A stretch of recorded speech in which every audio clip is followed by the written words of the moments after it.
Revo, Revo itu revolusi, kemudian print shop. Kenapa print shop? Kenapa nggak fotokopi? Kenapa nggak digital printing atau business center? Gitu. Kita juga buka 24 jam, buka 24 jam karena itu nggak ada duit. Kalau THR dibayarkan, supplier nggak kebayar. Tapi kalau dibayar supplier, THR-nya nggak kebayar. Dan akhirnya 5 menit sebelumnya nelponnya yang nggak dapat, 5 menit setelahnya juga nggak dapat karena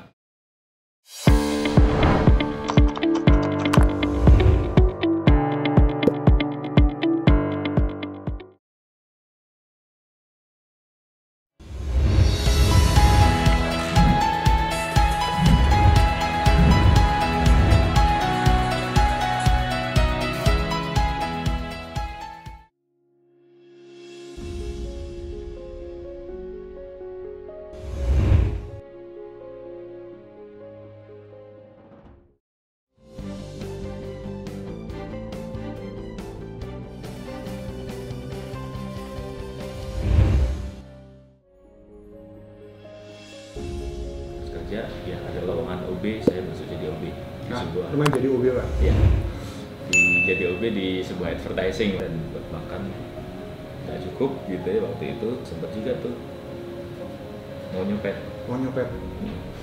nyopet di pasar Ben Hill sana. Saya dapat titipan dari ibu saya waktu itu, karena pesannya ibu saya waktu saya mau ke Jakarta itu, ya saya nggak bisa nyukupin kamu di rumah, ya kalau kamu mau kerja silakan, tapi pesannya jangan sampai bikin malu orang tua. Nah dari situ Revo itu revolusi, kemudian print shop. Kenapa print shop? Kenapa nggak fotokopi? Kenapa nggak digital printing atau business center gitu?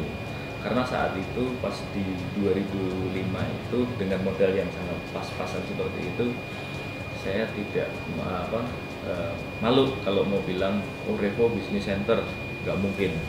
Revo fotokopi, tapi kok kesannya biasa banget ya gitu.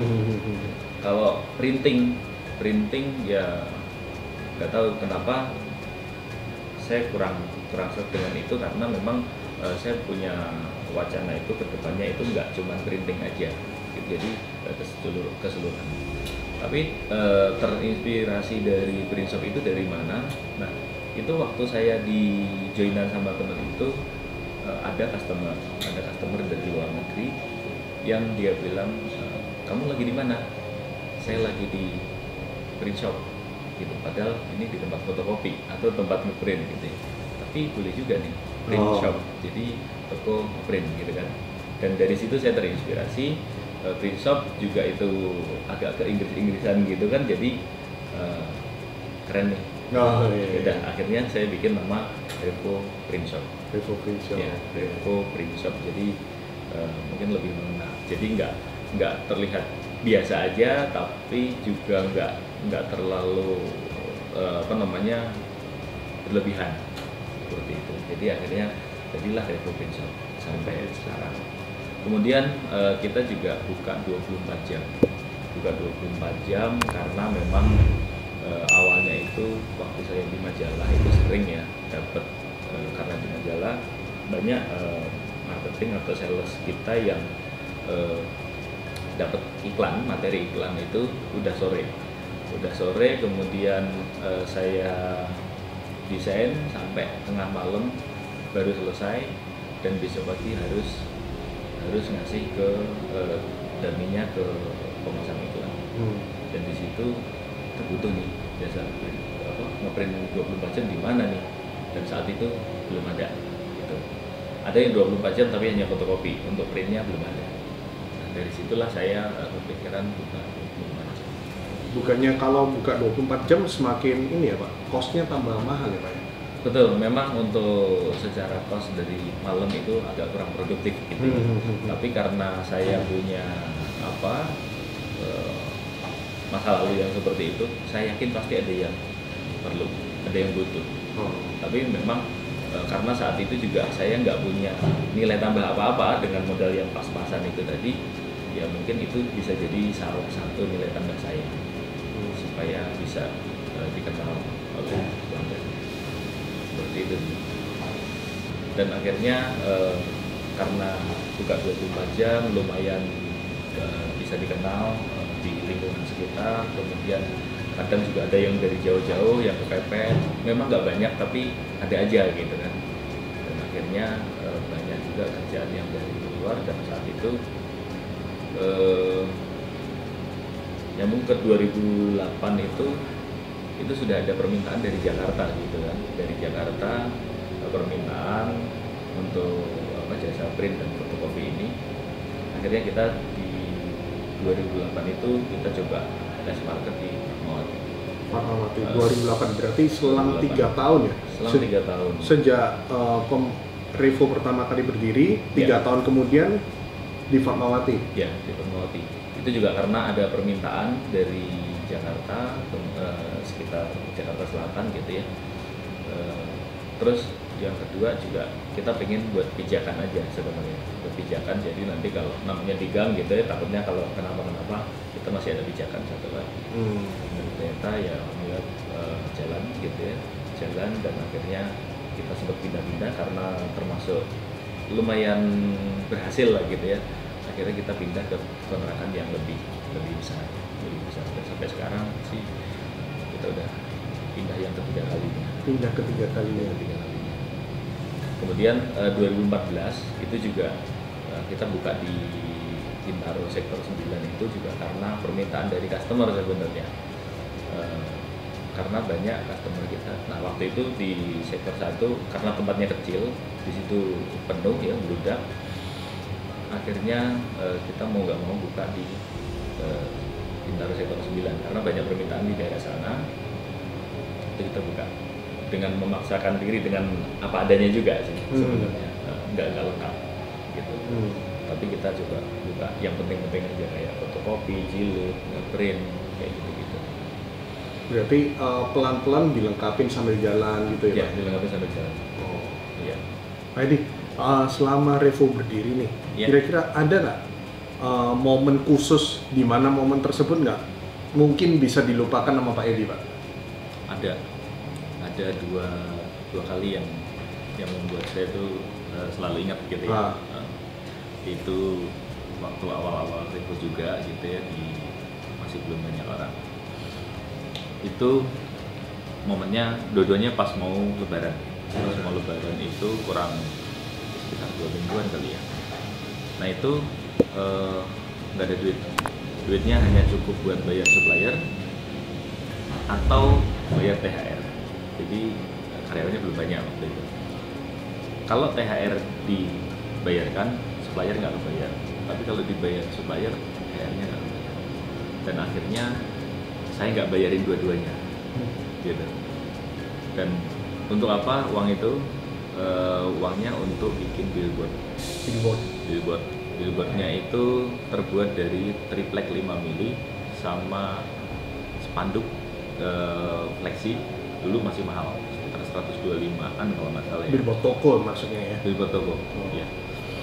Dan sempat ada yang ngeledekin tetangga gitu ya, ngeledekin bahwa itu billboard triplek 5 mili kehujanan hancur lah, dia bilang gitu. Ya nggak apa-apa, paling ya hujan kan, kalau kehujanan sekali 2 kali masih kuat nggak? Ya kalau sekali 2 kali sih masih gitu. Ya udah nggak apa-apa, sekali 2 kali kehujanan nggak apa-apa, paling layout aja, nanti kering juga bisa ditegakkan lagi gitu kan. Ya udah pasang aja. Terus akhirnya bener pasang, ya saya lupa ya waktu itu kehujanan apa enggak gitu ya. Tapi dengan triplek 5 mili itu dalam waktu singkat gitu ya, ada customer yang datang. Dan itu semakin banyak yang datang karena billboardnya ngejreng kuning gitu ya. Itu banyak customer yang datang sehingga dari 2 yang harusnya dibayar ke supplier sama THR itu dua-duanya kebayar. Gara-gara orang lihat billboardnya. Ya. Jadi Pak Edi nggak bayar supplier, nggak bayar THR, malah bikin dananya itu buat billboard. Bikin billboard. Super sekali ya. Ya. Tapi billboard itu justru malah menghasilkan bisa iya. untuk bayar dua-duanya dalam waktu sekitar 2 mingguan ya. Dan di situ itu yang nggak bisa lupa juga. Terus yang kedua adalah momennya sama, mau lebaran juga. Nah mau lebaran itu saya gadein motor adik saya. Apa? Sorry? Gadein motor ke Pegadaian. Waktu itu laku digadein 4.500.000. 4.500.000 saya gadein, motornya ditinggal. Tapi kan pas mau lebaran. Akhirnya itu uang itu buat apa? Buat THR. THR itu 4.500.000 itu cukup pas buat THR. Buat THR nggak tahu saya lupa ya, berdua atau bertiga waktu itu. Nah THR-an terus mereka bisa pulang kampung. Dan di situ entah kenapa gitu ya, saya nggak megang duit sama sekali, gadein motor cuman buat THR-an, tapi saya ngerasa seneng banget. Senengnya itu luar biasa karena mereka bisa pulang. Coba kalau mereka nggak bisa pulang, nah di situ saya ngerasa seneng. Jadi tinggal saya, istri, sama adik saya. Meskipun nggak ada duit, seneng waktu itu. Seneng saat itu. Istri saya lagi hamil waktu itu. Anak pertama. Terus seneng, tapi saya kan masih bisa nyari duit, gitu. Dengan cara buka tokonya pas lebaran dibuka. Nah, ajaibnya pas H+1 lebaran itu ada mbak mbak ini customer saya, sudah biasa langganan gitu kan, tapi bayarnya tempo, bikin makalah buat trending kayak gitu.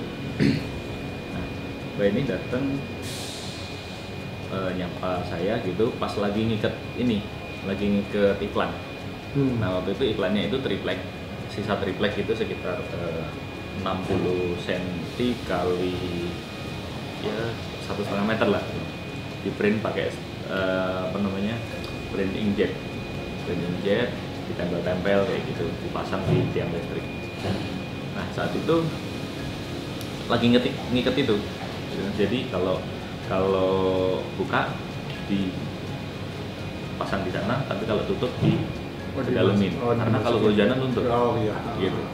Nah kita pasang di situ. Nah, pas lagi masang itu ada Mbak Tutu namanya, ya itu udah langganan. Itu biasa bayarnya tempo. Nah, saat itu dia tanya, Mbak dari mana?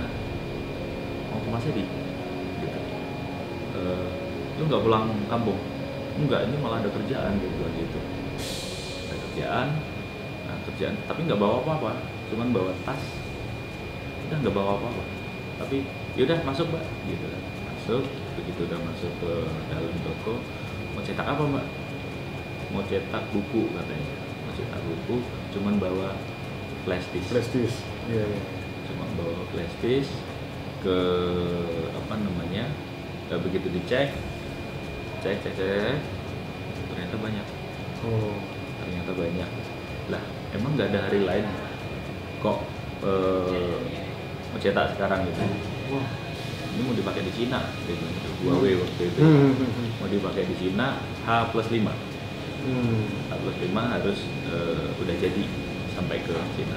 Dan akhirnya ya udah, hitung. Mintanya kertas 100 gram. 100 gram.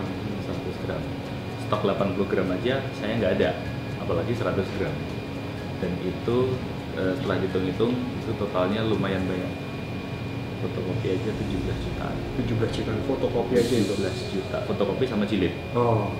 Waktu itu 17 jutaan. Tapi mintanya kertasnya 100 gram. Karena kalau dibolak-balik 80 gram dibolak-balik itu tembus. Iya, benar. Nah, dari Huawei-nya sana itu nggak mau tembus. Harus cari yang tebal gram. 100 gram. Terus nyari kemana ini gitu kan? Terus yaudah saya coba cari tahu ke supplier saya, barangkali bisa. Dan benar, supplier saya ini ya kebetulan kan nggak lebaran gitu kan, nggak lebaran, saya telepon, Bu minta mau minta tolong nih, kertas 100 gram ada nggak? Dia bilang ada tapi nggak banyak. Butuhnya berapa? Sekian. Saya nggak ingat jumlahnya berapa. Sekian. Wah kalau segitu mah nggak ada. Dia bilang nggak ada. Kemudian, Bu bisa minta tolong nggak Bu? Ibu kan temennya banyak. Barangkali ada sisa stok, mungkin dikolek lah untuk memenuhi cetakan saya ini.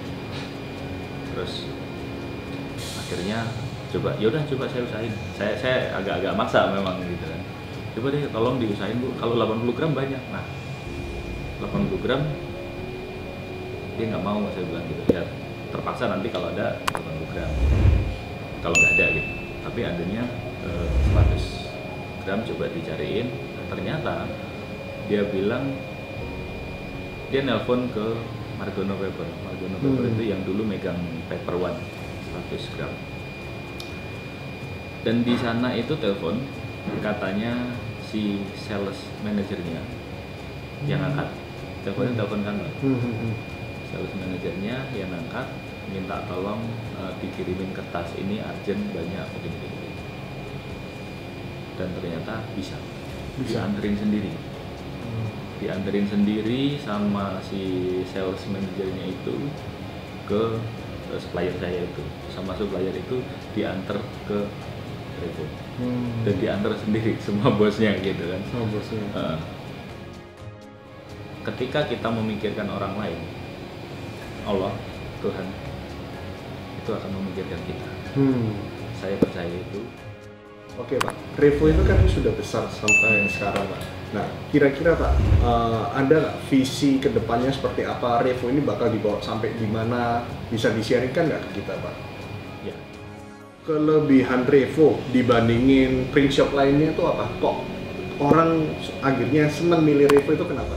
Pak Edi kan yang punya Revo, punya cabang di mana-mana. Kira-kira ada nggak kiat-kiat khusus Pak untuk yang bisa dibagikan Pak untuk anak-anak yang ingin mau mulai usaha gitu Pak? Ada wacana nggak sih untuk Revo di franchise-in gitu Pak?